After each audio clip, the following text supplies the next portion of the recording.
记录把玩时光，我是偷羊腿，欢迎来到最新的一期开箱简评。那今天呢，我们在镜头面前一起来把玩分享的玩具呢，就是眼前这款来自 Marvel Legends 最近刚刚现货的这款剧版的惩罚者。它的造型呢，其实来自于这个夜魔侠重生，但是夜魔侠重生里面的惩罚者呢，其实我印象并不是特别的深啊，因为这部剧从头到尾看下来，给我的感觉是稍微有些割裂的。虽然前面几集确实找到了当年夜魔侠的几部曲的那种感觉，但是后面几集呢，又回到了这种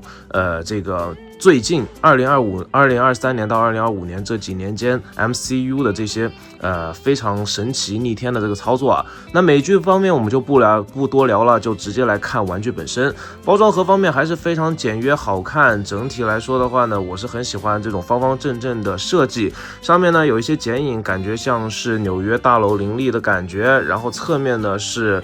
一个惩罚者黑白的艺术剪影，背面也是一样，上面是一些惩罚者的英文介绍，大家可以就是暂停观看，也就是老生常谈啊，全家被干掉，然后走上了这个以暴制暴的这个路。那我们话不多说，直接在镜头面前开始开箱啊，给大家一个最直观、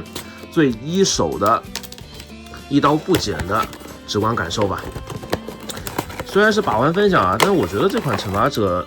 新的东西虽然有，但是本身呢配件量来说，或者说可看的点来说，跟这个夜魔侠比起来还是要少一些。漆塑做的非常的瓷实，在冬天的情况下呢，还是给人一种比较扎实的这个手感啊。先放在一边，我们先来看一下主体部分。主体部分 Frank Castle。然后这个角色演员，然后表情都非常的刚毅，但是呢，说实话呢，从正面来看呢，这个两边完全剃短，然后上面蓬头，留的实在是有点过于卡通了，甚至在正面来观看的话，有一种不兮兮的感觉。这个头雕，我说实话，10分满分的话，我只能给到8分的水平啊。虽然这个耳朵、这个大耳垂，包括侧颜的一些表情啊，都是抓到了一些神韵，但是就因为这个头发，我觉得太出戏了，可能需要从下往上看这种仰角的这种幅度，会好一点。但是从上往下俯视的这种感觉的话呢，会觉得Frank Castle 眼神非常的犀利，但是这个头发呢确实很像七喜啊，就很出戏啊，有点像篮球运动员的感觉。身上的这个浅色褪色的这个喷印涂装呢很有感觉啊，我觉得整体的观感是不错的，包括上面一些划痕啊，再加上一些战损的痕迹呢，其实都是用涂装表现出来的。本身的这个战术背心上面就是一种全新崭新的这种质感，但是怎么说呢？我觉得这个不算是一个缺点吧，但是如果说这个地方能做得更好一点就好一些啊，就是比如说做一些战损，然后我翻到背后之后发现我这里应该是中奖了。整体的观感呢，就是这边好像缩焦了，不过也不是什么太大问题，我也不会经常看它的这个背后。然后裤子这边呢，这个塑料材质呢是有一点反光的，这一点呢可能在观感上稍微差一点意思。枪套，然后这边的刀套都是有预留做出这个插拔的，然后整体来说，还是不错，一体性还可以。那我们来玩一下它的可动性啊，头雕360的旋转，然后再加上一些类似于特种部队的关节，这边这个脖子往上面抬啊，可以往下面幅度呢不是特别大，会有一定程度回弹，左右歪头呢可以做到没有问题，手臂平举。这边是做了一个类麦克法兰一样的这个关节啊，当然它不是蝴蝶关节，假的蝴蝶关节。这边呢好像是真的是学习和借鉴了，但是我觉得效果真的不咋样。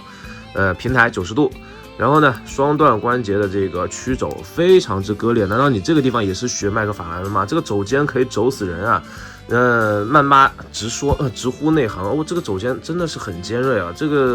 个切割呢，我是不理解，以前孩之宝不这么搞的，现在呢是学了这个肩关节之后，那个肘关节的这个奇葩可动呢，也要奇葩切分呢也要学吗？然后胸腰关节大家比较关心的，切成了2段。挺胸幅度这么多，有一种大肚子的感觉，非常的奇怪啊。弯腰幅度，就是一言难尽了啊，比较小。左右侧腰有，但是呢，你可以看到惩罚者这个，甲胄或者说防弹背心这个地方被撕裂的非常的诡异啊。然后另外一侧也是一样，那我们侧着来滑动呢，就稍微合理一点啊，就比较合适了啊，这样看起来是比较自然的啊，往前冲啊。然后迈个腿啊往前冲啊，这种姿势呢是比较自然的，还行。然后下半身的部分呢，前踢幅度90度，差一丢丢啊，不是什么太大问题。双段关节的这个屈膝，这次膝盖的过渡我觉得还算还行吧，这个比较圆润啊，虽然这个地方缺口看起来稍微差点意思啊，但是其他部分还行。鞋子没办法旋转，但是脚部的这个左右接地前后啊幅度都是比较自然，而且手感很润。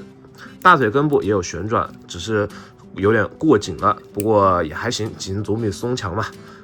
整体来说，这个主体部分呢就是这个样子。那接下来我们来拆一下它的这个配件呢，进行一下搭载。其实配件方面啊，比较经典的这个斧王啊，这个绑了手胶的这个斧子，然后一把小匕首，然后这个是它常用的这个手枪。简单来说呢，这一次惩罚者的武装呢都是比较轻量化的，没有那种机枪啊哒哒哒的那种感觉啊，这一点让我觉得比较可惜。其他手型呢，实心握拳手一只，然后一个握枪手型，是在左手边的。所以说，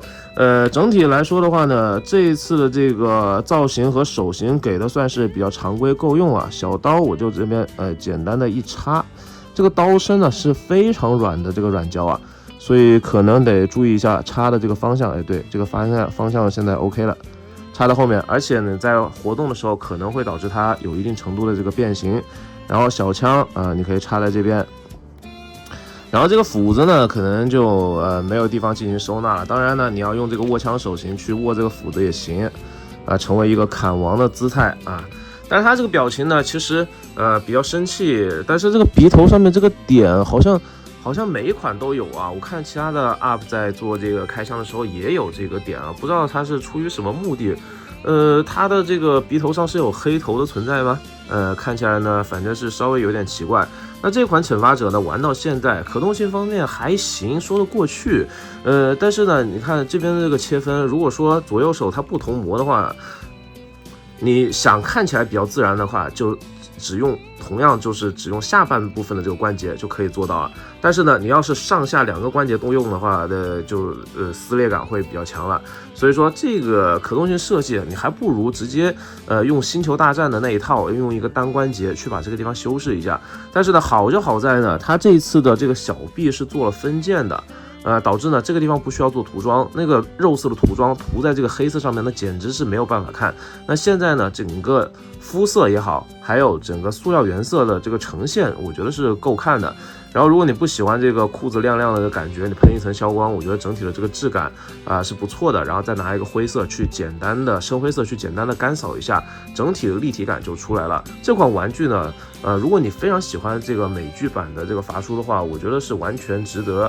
冲一波的。可以去看一下这个比较好的这个价格。如果高追的话是完全没有必要。当然呢，如果你已经入手了这个剧版的新版的夜魔侠的话，把这个伐书也收入囊中作为一个搭档进行摆放的话，我觉得是没有任何问题。这款伐书的话，10分满分我会给到一个8分左右的这个分数，扣的2分呢，其实可动的设计再加上这个头雕有些角度限定，其他方面的话我觉得是尚可的一个状态。不知道大家觉得这款惩罚者表现到底如何吗？下面留言跟我一起讨论分享吧。我是拖延 Hunter， 下期再见，不见不散，记得关注这个频道，拜拜。